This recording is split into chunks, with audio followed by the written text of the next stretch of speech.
Hey everybody, and welcome to another painting video, or in this case, an assembly and painting video. And today I am doing the Dragon King from Kingdom Death Monster.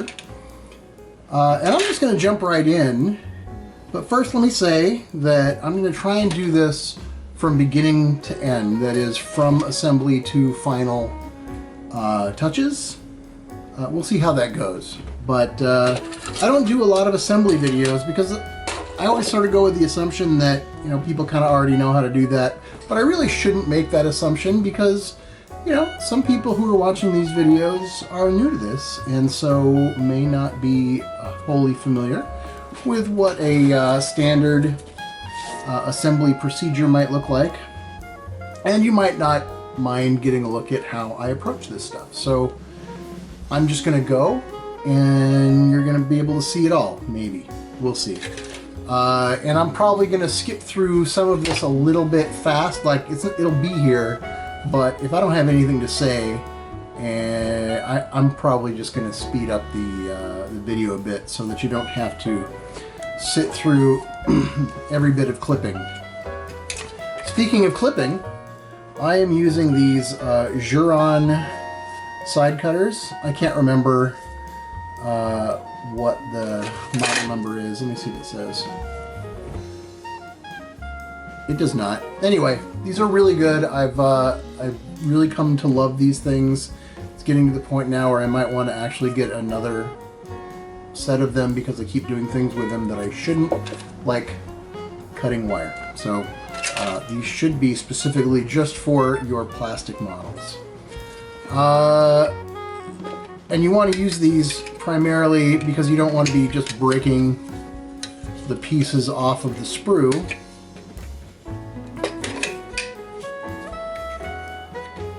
Because you're likely to damage the part. And then once you get them off, you can even use them to do sort of initial cleaning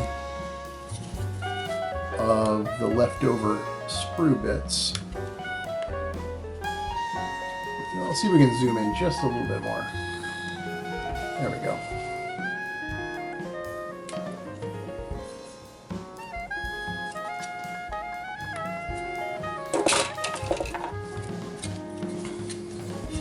And then I use the hobby knife trying to make sure that I'm not setting myself up to get cut. Although, to be fair, I am cutting towards myself, which you're not supposed to do.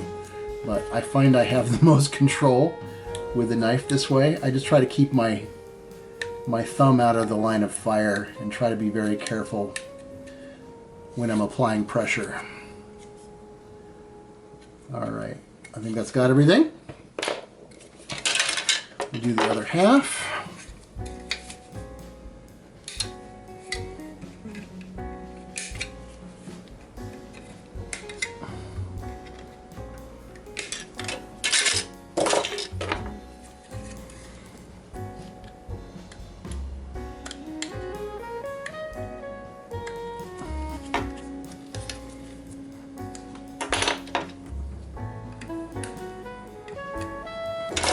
I don't think I actually need to get that out of here since that's hidden. So let me just smooth it out on this side.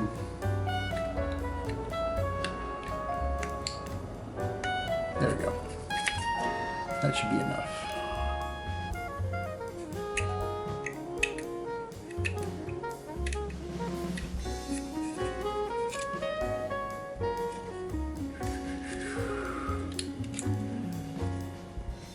Miss anything?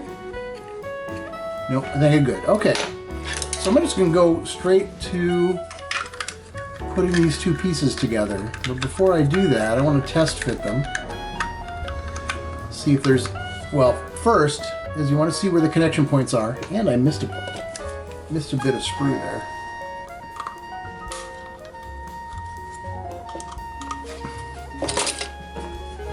So I want to see where the connection points are so that I know where to apply cement.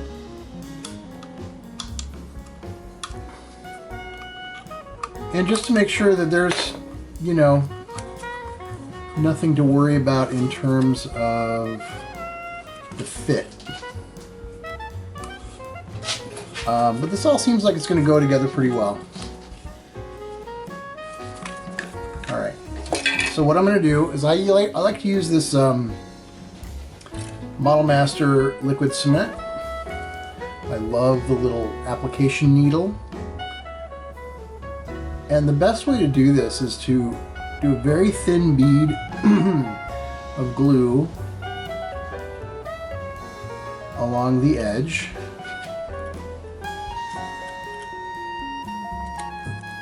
Or at least the edges that are going to be cemented together. And I'm sort of using the needle to help kind of spread it so that it's not clumping.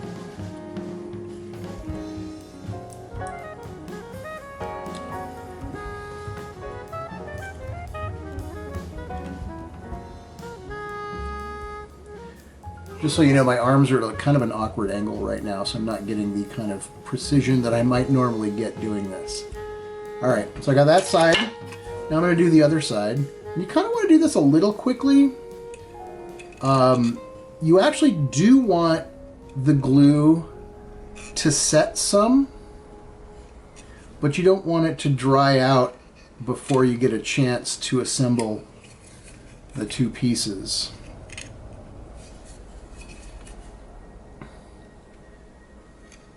And this would definitely go faster if my arms weren't at an awkward angle. And the reason they're at an awkward angle is because of the camera and the way I have this all set up. It was really the only way to really do this. Now, one trick when you're doing this stuff, if you know that you have a part that's going to leave a little bit of a seam, or a fair amount of seam, you can apply a little bit of extra glue, just go a little bit heavy with it, and then when you squish the two parts together, that glue will squeeze out into the seam, into the gap, and help to fill it. This shouldn't really be an issue here. These two parts seem to fit pretty well. Now, last time I did one of these, the fit wasn't great, and we'll see how this one does. It's been interesting to see the molds for the models kind of change over time, because I've done so many of the various models that I can tell the difference between the ones I did early and the ones I've been doing recently. They've been holding up mostly pretty well. Some of them started out bad to begin with. The Gorm in particular is that head, the way the head goes together is terrible. Anyway, okay, so that seems to be pretty well set. I'm going to set that aside. Alright, so now let's see if we can find the neck pieces. Let me see.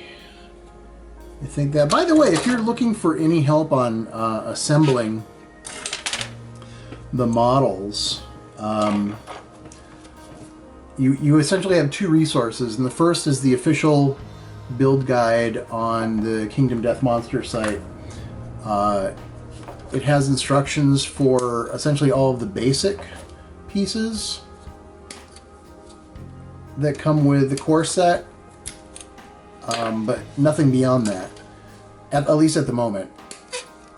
But Vibrant Lantern is another great place to look. They have lots of instructions. They're not all great. Some of the instructions leave a little bit to be desired, but they have updated them over time, which is good, but it doesn't necessarily mean that they are that much improved. Alright, so I got that and the head. Let's do the head. I'm actually following the Vibrant Lantern assembly guide as I put this together. So,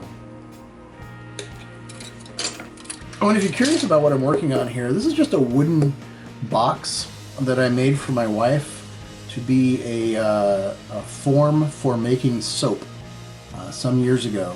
And I think she used it twice, and then it sat in the garage forever, and at one point I was looking for something to build in, and so I adopted it. And the nice thing about it, or building in something like this, is it catches your parts for you. Because it actually has, it's got high walls, it's got handles to carry it around with. And this has saved me a lot from having to go look all over my shop for parts that I might have misplaced.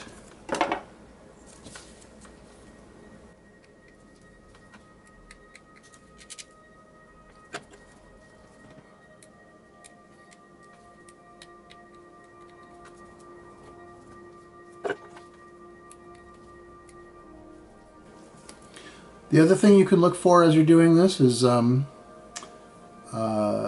parting line, which is the line that is sometimes formed where the two halves of the mold come together. It usually leaves a little bit of a line. And you can use your X-Acto knife to sort of shave it down. Is, the easiest way to do that.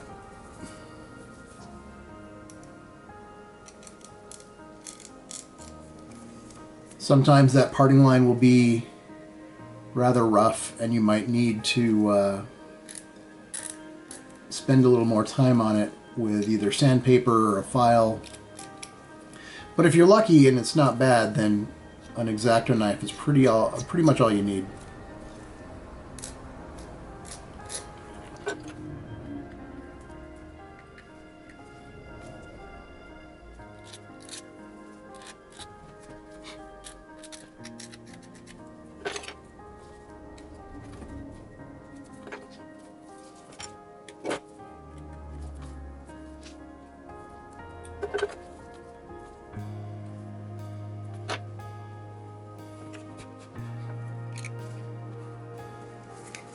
This has a fairly significant line here where the two pieces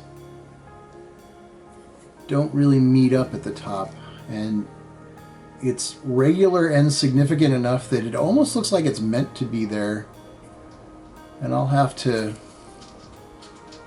No, probably not, because that clearly... Whoop.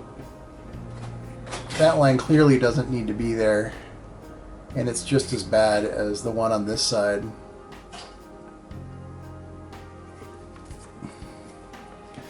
So I think this one's going to get the extra glue treatment.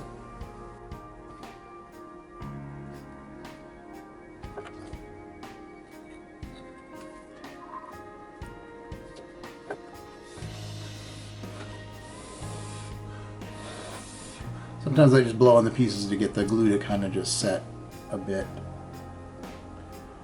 Alright. Oh, it's a little bit extra there.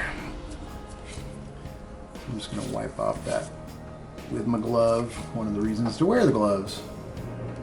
I think the cat's been sleeping in this thing. I'm finding cat hairs everywhere. So, let's see if you can see that here. You can see the glue is just sort of splooging out there. It's not doing it so much there, so I think I'm just going to add a little bit extra. And what's going to happen is that'll dry and fill in the seam, and then I can sand it down and add in detail later. So we'll just set that aside. Let's see how the head looks. Oh, same issue. Even really bad there at the teeth. That's terrible. That's really terrible. And yeah, there's just nothing you can do about that. It's just going to need to get fixed. And so, a little bit of extra glue on here.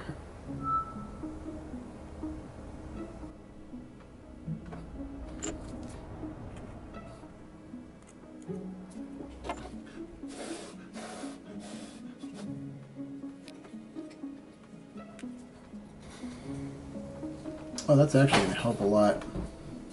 I think this one I'm going to apply pressure on the sides and hold it for a minute just to make sure that it's going to get the best seal that it can.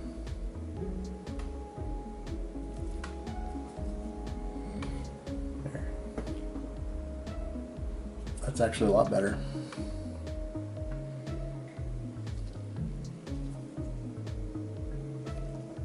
All right. Set that aside. You know what? I'm going to come back to these after the head dries, because these go into the side of the head. All right, so what's next? Let's see what Vibrant Lantern says. We would assemble the head onto the neck. You know what? Again, we're going to save that till later. Do the tail. All right, we can do the tail.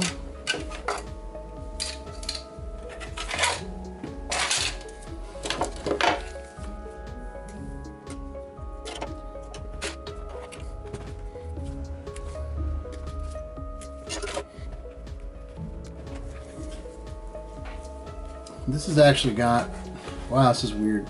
It has a mold line running down here, which is really strange to have it right next to the edge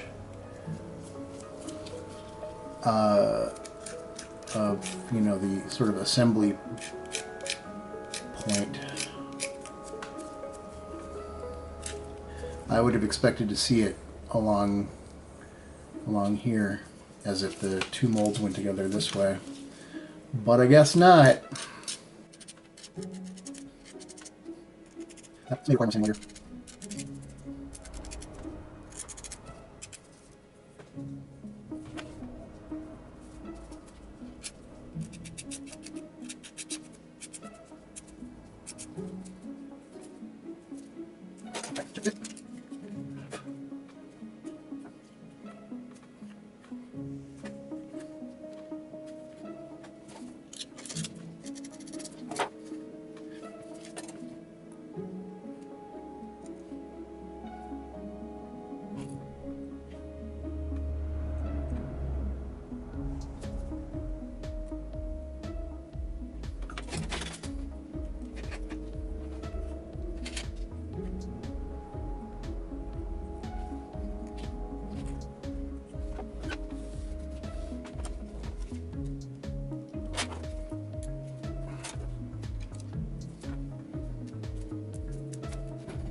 So in this case, the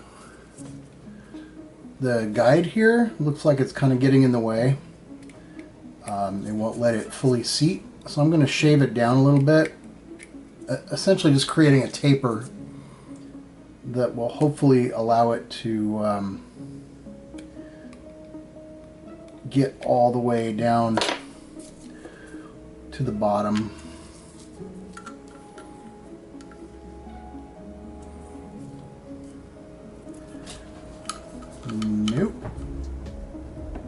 Oh, no, that'll do it. That'll do it. Good, good, good. And then the glue should allow it to slip in there more easily. And because it's so tight, I'm not even going to put glue on the other side. Whoop. There we go. That keeps wanting to come up too. Okay, good. Oh, I probably should have tested the other side first. Yeah, it's going to need the same thing.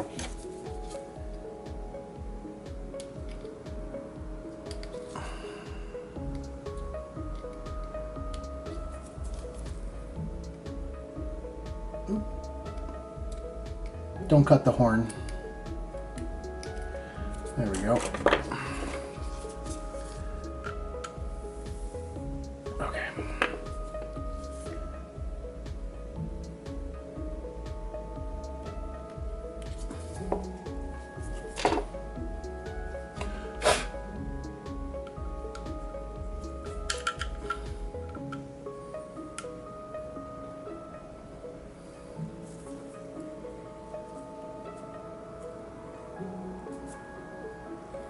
All right.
So one thing to note about the way the feet go onto the legs is that this isn't a very definite fit, the way these go together. there's a lot of slop, so that you need to match up the surface on your own. You just kind of have to eyeball it.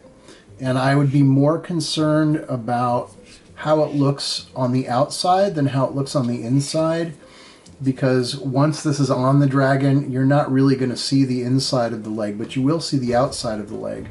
So as long as it looks good from there,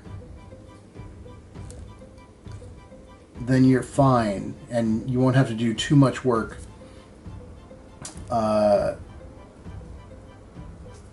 to get rid of that seam line before you paint.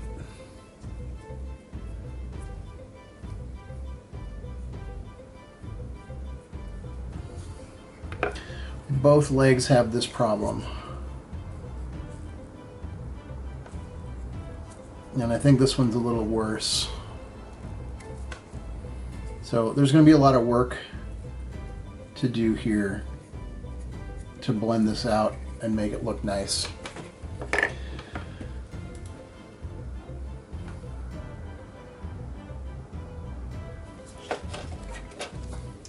So on to the forelegs.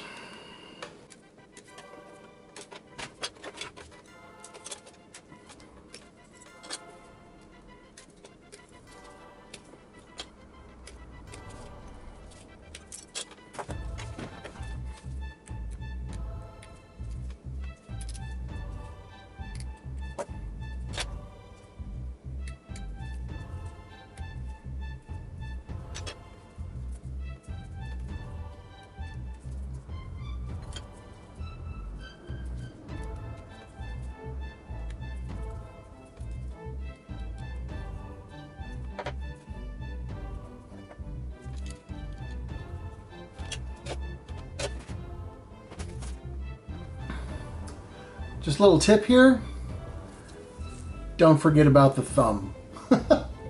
I've done this before, and I just about did it now, where I completely forgot about the thumb until later on, and then I had to go digging through my sprue to find it.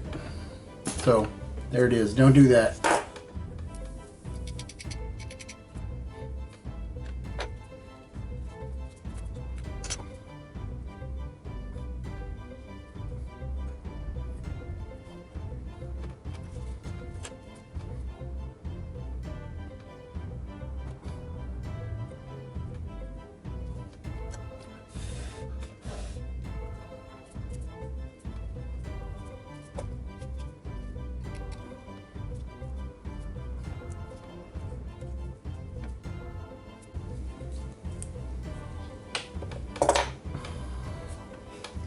So this portion right here doesn't really want to stay together, and I think that's because this piece has just a little bit of a curve to it.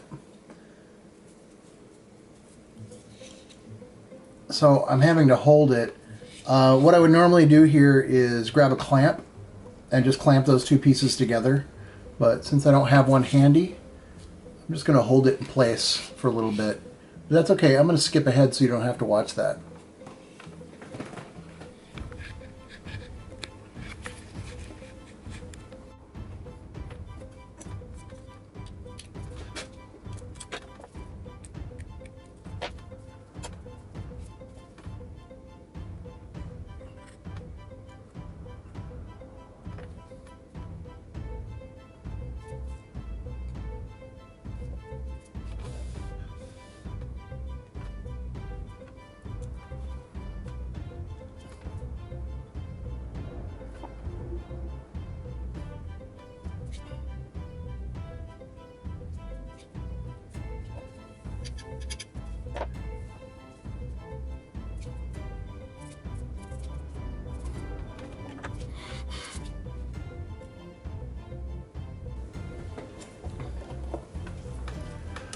So these pieces are not going to go on right now, and the reason is that I want to be able to get to this to paint it. And if these are in the way, that's going to make it really tough. So I'm just going to clip these pieces off, clean them up, and set them aside. And then they will get glued in place after I paint that. And that'll be one of the first things I do when I get to the painting stage.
Okay, with all the sub-assemblies done, I'm going to go ahead and let the glue that's on there cure out for half hour, an hour, and then I'll come back. So, see you in a bit.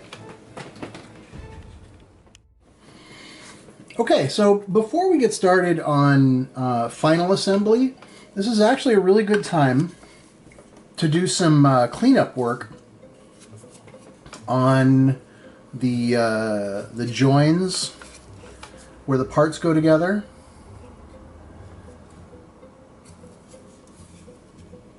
And so you can approach this pretty much like you do, you know, finding the parting lines from the mold, which is you can kind of go over it with your X-Acto. And the places where I've got glue coming out, you can shave those down. It's pretty easy to do to get that up.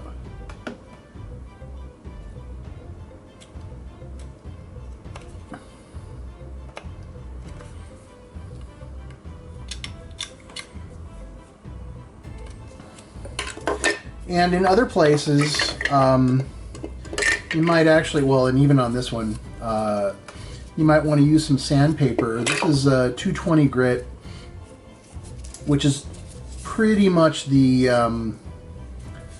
roughest sandpaper I would use at this stage. It's good for really knocking down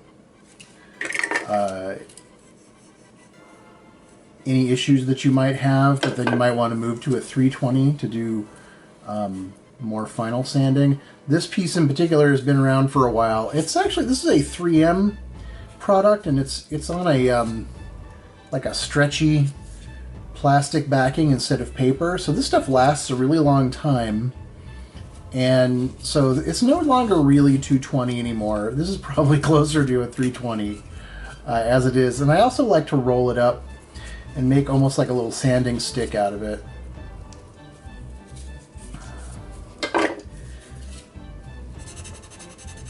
And it'll really nicely conform to what you're doing. And as I said, this stuff lasts a really long time. And so while it is more expensive than your regular paperback sandpaper, it will last a lot longer. And that's actually what the advertising for it, or the little marketing blurb on the packaging for this will tell you, is that it's more expensive but it lasts longer, and that is absolutely true. So you don't necessarily need to, like, you know, throw the paper away as fast as you would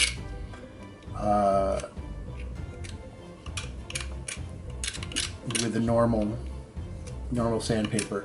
Plus, you know, like I said, this one is probably closer to a 320 in terms of its sanding capability. And normally what you would do is, like, if you had a 220 and all of a sudden it's not really cutting it anymore, you'd throw it away. But me, I like to downgrade, you know, or just shift them into, like, this is no longer this, now it's that, instead of just getting rid of it entirely, just repurposing it. Because if this really was 220, then I would need to go and do a sort of refined sand after working with this. But with this, the primer is going to pretty much cover over anything, any scratches that this leaves behind, and anything that it doesn't cover, I can do final sanding at that point.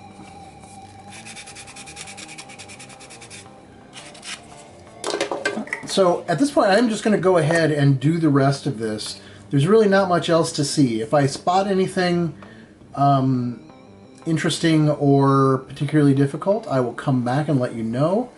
And I will come back to show you how I'm going to deal with these ankles, because that's going to require a little bit more work. But let me do the easy stuff first, and then I'll circle around back. Okay, so I've only found a couple of things that really needed some extra work at this point. And we'll probably need to do this more once we assemble the dragon itself. But right now, I've got this line here. I don't know if you can see that. Let's see if we can. There we go. Yeah, that's really, really, really noticeable. That's not something I want to leave there. And then, of course, the ankle, like I mentioned before. The other ankle, strangely enough, smoothed out really nicely with just a little bit of sanding. So I was kind of happy about that. But this one, I don't know if maybe I didn't line this up well enough, or if the part just doesn't line up well enough. It could be either one. And then, of course, there's the line on the back of the leg right there. So both of these need some filling. And for this, I'm going to be using Magic Sculpt. Magic Sculpt is a 2-part epoxy putty, not unlike green stuff. But the difference is that this feels a little bit more like clay when you're working with it. And it's easier to smooth out and blend out the edges than it is when you use green stuff. I really don't like using green stuff to do surface repair. So I've just got a couple of little bits of it, and I am going to mix it up.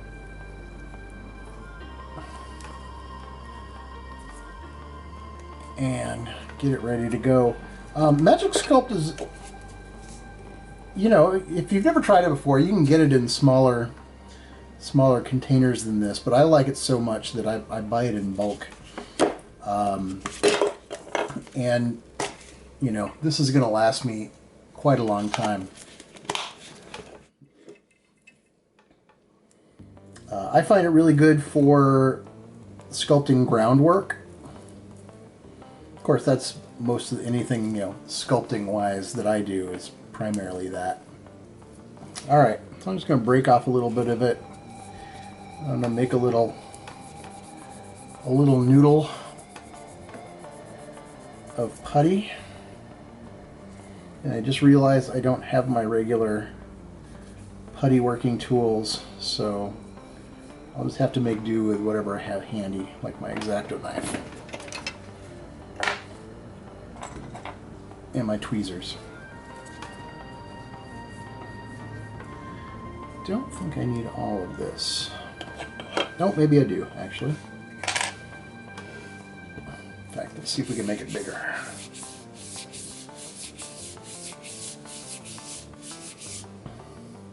I recently tried using a roller, a texture roller from Green Stuff World on this, and that worked okay, but they're tube maker, not so much. I think the problem is this stuff is a lot stickier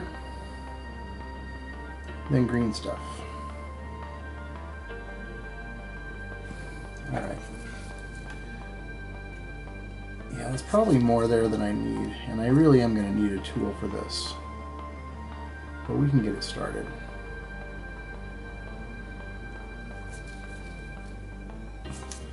What I need to have happen is for this to stick in place where that seam is.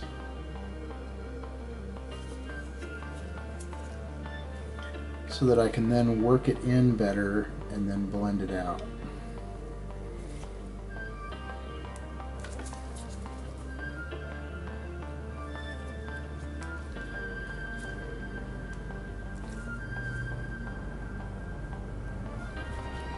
Actually, these tweezers might work fine.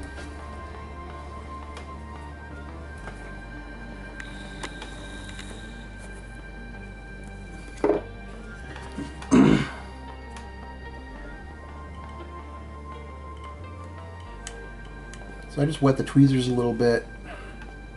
Wet the tool. Let's just say that, because that way it doesn't seem so weird that I'm using tweezers. Wet the tool to bring it down to the level of the plastic, and then sort of scrape off the excess. Because all I'm doing is filling the seam. This one doesn't really need to do any other work. So you can, let me see. It is there. Oop, there we go. I don't know if you can see that. There it is. So I just need to fill the seam, and then I can scrape away the excess. And I can use the sharp end here to sculpt in the detail that the putty is hiding. And I'm going to need to get up close to do this well, which means that you won't be able to see it. But for now, and I have lots of time with this. This stuff takes hours to really cure out. And then you can kind of wet your finger and smooth it over. And that really blends it out and blends it out nicely in a way that you really just can't do with green stuff.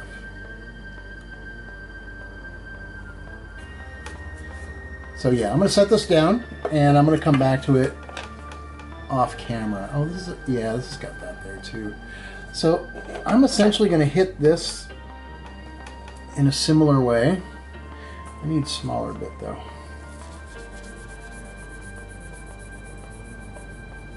All right.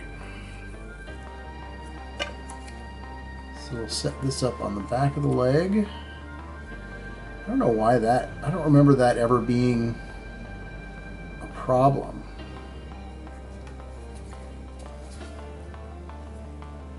On previous ones. I don't know what I did differently here.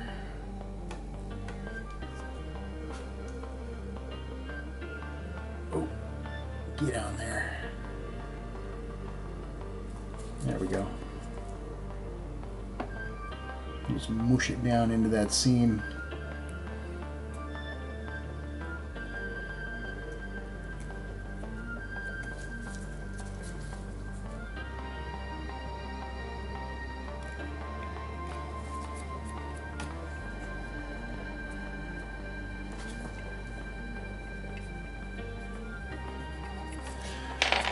Okay, yeah, that's an easy one. But this one around here is a little bit more problematic because there's a step. There's an actual step. And so, step running that way. You know what? It's the piece. It's the casting. I seem to recall this being an issue before. It's like this piece is slightly smaller than this piece, so where they meet up, there's just always going to be a step. So in this case,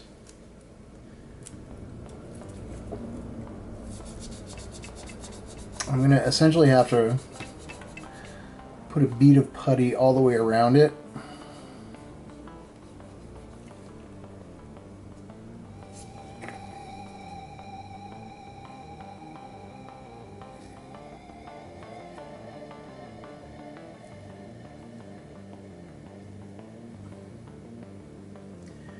Well, I got part of it on there anyway.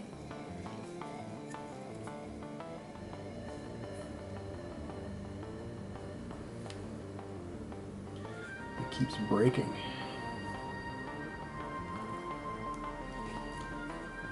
All right, and then I'm gonna squish it out. So it's essentially covering both sides of the step, and then I can blend it out with a finger just to get it started.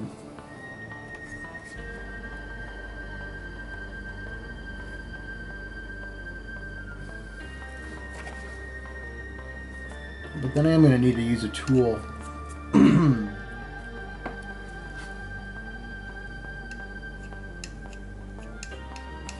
really make this work. Because you want to blend away the step. So essentially, you know, if you're, if you've got this step like that on your model, you want to fill in this gap here, or not gap, you just want to blend it up so that instead of having a step, there's now a slope. But you really can't notice it. At least at first glance, you won't be able to notice there's that slope there if you do this well, anyway. And once you get that part taken care of, then you want to go back in with a sculpting tool and just make sure that any details that are missing on the putty, you put them back in. This is not ideal for doing this, but it's not terrible, honestly. But I have some other tools that would be better suited to this.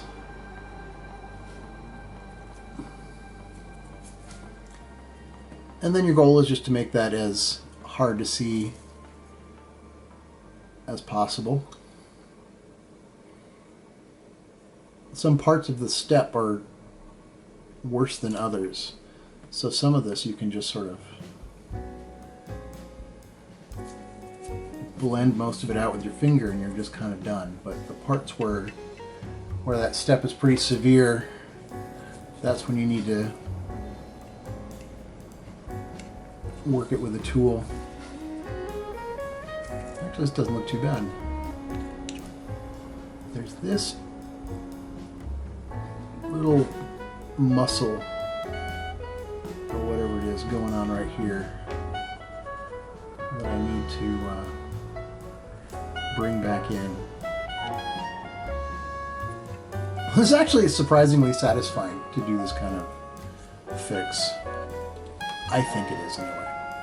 Anyway, I'm going to go do some final touch-up on that off camera so that I can actually see what I'm doing better.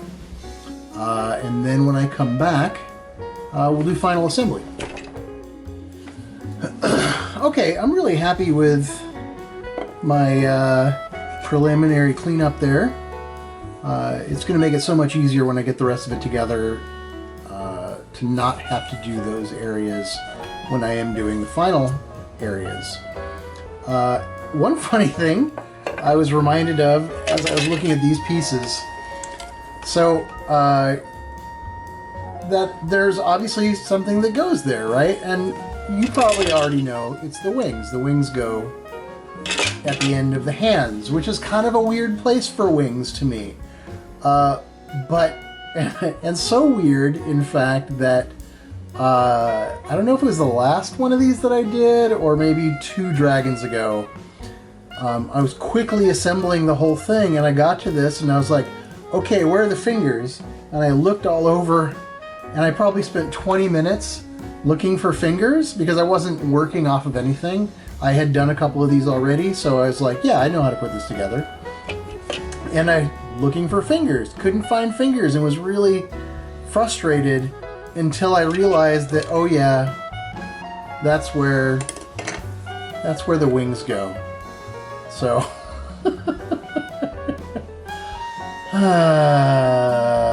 okay, anyway, so now we can do the final test fitting here. We'll do the head, or neck actually. Oh, that doesn't seem so good. Why is this being so problematic? Oh.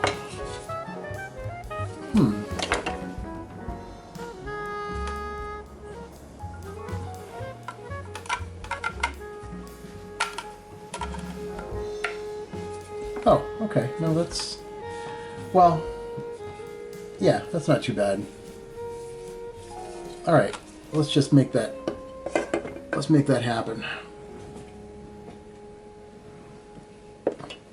For a second there, I thought that this little nubbin up here was going to get in the way, but I guess not.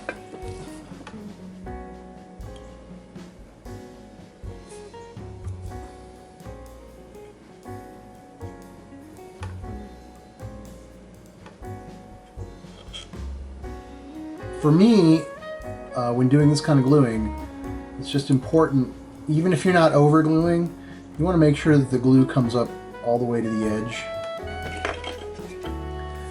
because you do want, if there is any space between the 2 parts, you do want that glue to fill it in, and you want to fill it in right to the edge. So even if you're just doing a thin coating, which most of the time that's probably what you should be doing,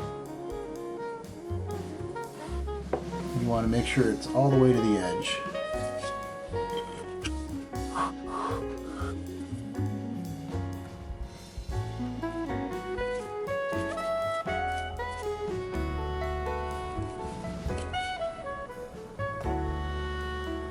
When I'm smoothing out the glue that comes out of the seam, I'm not worried about getting it all off of there. I just want it to smooth out, because when it dries, it's going to shrink and flatten down, and you won't really see it on the surface of the model at all. And if for some reason you should see some residue there after you get primer on, it sands down really, really easily. So again, I need to apply some pressure here, because the part fit, it doesn't just drop in, it wants to be held in place. So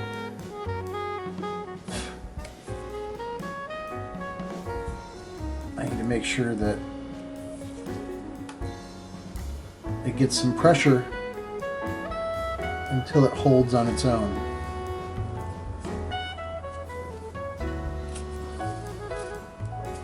And this one I can't clamp.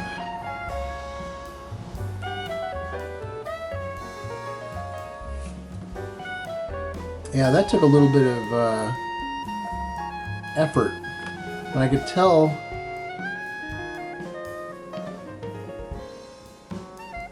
that it really needed, that it really wasn't fitting very well, because when I pulled back and really applied pressure, a lot of glue came up out of the seam.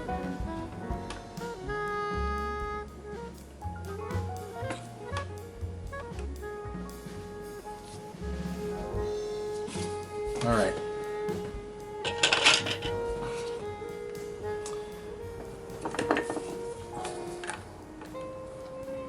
Oh, that was pretty straightforward.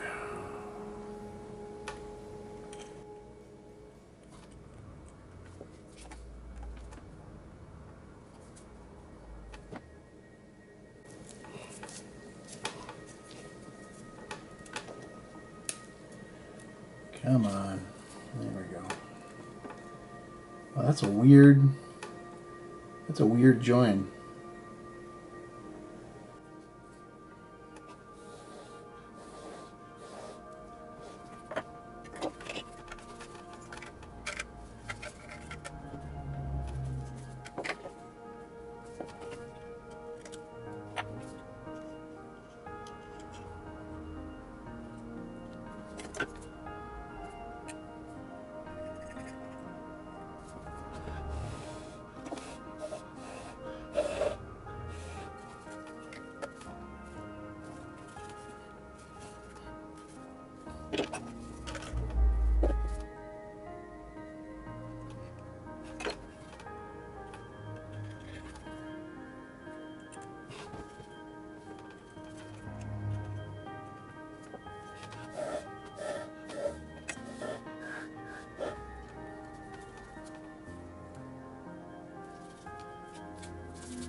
So two things to mention at this point. One is that I've decided that I am not going to attach the wings until after everything is painted. And I think every time I do one of these, I wish I had done that, and then I forget the next time. And I remembered this time, because the wings are really a pain in the butt to paint when they're already on the dragon. And there's really no reason not to do this, because the connection point, one of the reasons to have something fully assembled is so that there's a minimum amount of touch-up to do at the end. And the connection point for these wings is so small that there's really not going to be too much work left to do at the end once they get glued in place. So that's not really an issue, and I think it's going to make my life a whole lot easier. So at this point, I'm going to let this glue set up and see if there's any cleanup work I want to do before it's all done. I can already see this neck just doesn't want to stay in place. I think I might end up just holding it for a little while and see if I can get it to stay. Otherwise, I'm going to have to fill that seam. But I think all my other joins are really clean, which is nice. So hopefully this one will be more cooperative. But anyway, I will be back. Alright, I've gone over everything that I did so far, and I've been really happy with how it came together. I had to add a little putty to the neck seam in front, but really didn't have to do any in the back, which is really weird. Like right here, it just vanishes. It's completely gone. So that was nice. Had to do no work there. Same thing on the legs on this side, and on the underside it's fine here. It's not so much here, although that's an area you're not really going to see, but that seam still bugs me. So I'm going to show you my quick and dirty method for filling gaps like this. And this is a recent discovery of mine, and I just did a video about this, so if you don't watch all my videos, you haven't seen this before, and if you do watch all my videos, then you have. This is Bondic. It is a UV cured resin, and I'm just going to put a bead of this into the seam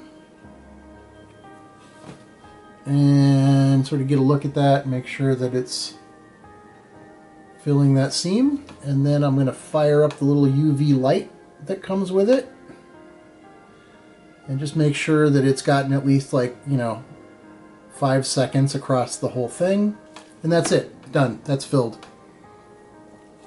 Oh, there's a little bit I missed out on right here.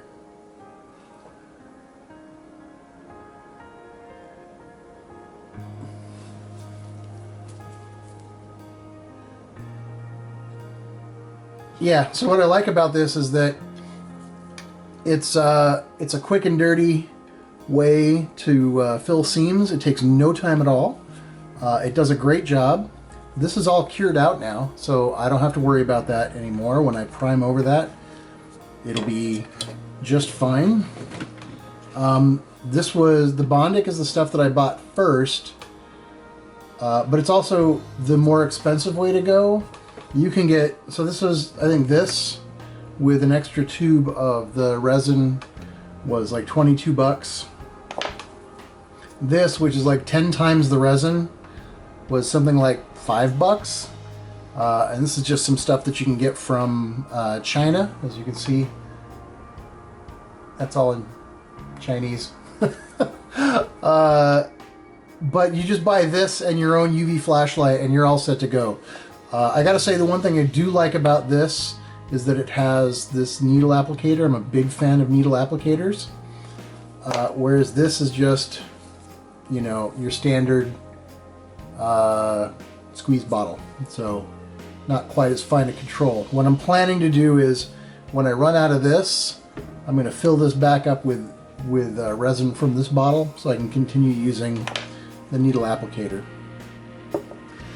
Yeah, so that's just a little tip for those of you who have never dealt with that stuff before. It's perfect for this. Not so good for actually using it as a glue. It's not a glue. But that's going to be it for the assembly portion of this. Tomorrow, well, I don't know if it's going to be tomorrow for you, but tomorrow for me, I'm going to prime this first thing. I'm going to take a look and see if there's any flaws that I missed. And then we're going to start painting. And we're going to start right in the heart, first thing. And so, thanks for watching, and I'll see you in the next video. Bye-bye.